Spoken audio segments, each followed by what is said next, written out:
గురుగారు జూన్ 7 కుజకేతు గ్రహాలు సింహరాశిలో ప్రవేశిస్తున్నాయి. సో దీనివల్ల ప్రభావం ఎలా ఉండబోతుంది మిగతా రాశుల వాళ్ళకి? చాలా మంచి ప్రశ్న వేశారమ్మా. జూన్ 7 కలుస్తున్నప్పటికీ జూన్ 7 ముందు నుంచే దేశవ్యాప్తంగా కొన్ని ప్రభావాలు ఉంటాయి.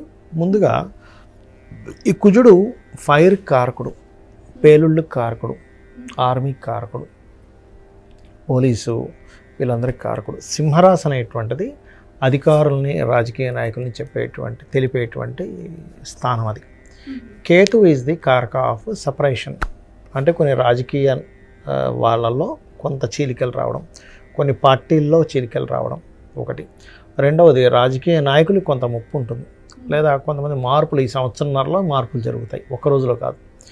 అలాగే మరొకటి ఏంటంటే కొంచెం అగ్ని ప్రమాదాలు జరగడానికి ముందు నుంచే జూన్ 7 వరకు అక్కర్లేదు, ఇంకా ముందు నుంచే మేలోనే జరుగుతాయి కూడా కొన్ని అగ్ని ప్రమాదాలు జరగడం.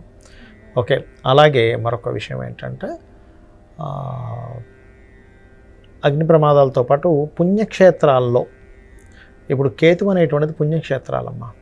మనకి బద్రీనాథ్ కావచ్చు, మనకి నెక్స్ట్ చాలా ఉన్నాయి, మనకు దేశంలో ఎన్ని పుణ్యక్షేత్రాలు అయితే ఉన్నాయో, కాశీ కావచ్చు, లేకపోతే మనకి నెక్స్ట్ స్టార్ట్ అవబోతుంది ఎండాకాలం రాగానే మనకి అమర్నాథ్ యాత్ర స్టార్ట్ అవబోతుంది. ఇట్లా ఏవైతే ఉంటాయో, పూరి జగన్నాథ్ కావచ్చు, ఏదైనా బాగా రద్దీగా ఉండేటువంటి, అది హైదరాబాద్లో కానివ్వండి, ఇంకెక్కడైనా కానివ్వండి, వేరే వేరే పుణ్యక్షేత్రాల్లో ముఖ్యంగా సెక్యూరిటీని పెంచాలి ఈ 2-3 నెలలు కూడా. మే నుంచే, మే, జూన్, జూలై, ఈ 3 నెలలు పర్టికులర్గా. ఎందుకంటే ఇక్కడ అగ్ని ప్రమాదాలు మే నెలలో చూపిస్తున్నాయి, కొంచెం ఈ భూకంపాలు చూపిస్తున్నాయి, కొద్దిగా ఈ అటాకులు చూపిస్తున్నాయి. కాబట్టి చాలా జాగ్రత్తగా ఉండవలసిన సమయం ఈ కుజకేతువులు కలిసి ఉండడం వల్ల, ముఖ్యంగా పుణ్యక్షేత్రాలు.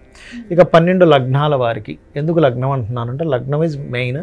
లగ్నం తెలియని వారు రాశి నుంచి చూసుకోవచ్చు. ఇక కుంభం వారికి కనుక తీసుకుంటే ఇక్కడ వీరికి సంతానము విషయంలోని, అదేవిధంగా కొన్ని రీసెర్చెస్ చేసేటువంటి విషయాల్లోని, షేర్ మార్కెట్ విషయంలోని కుంభం వారు చాలా జాగ్రత్తగా ఉండాలి.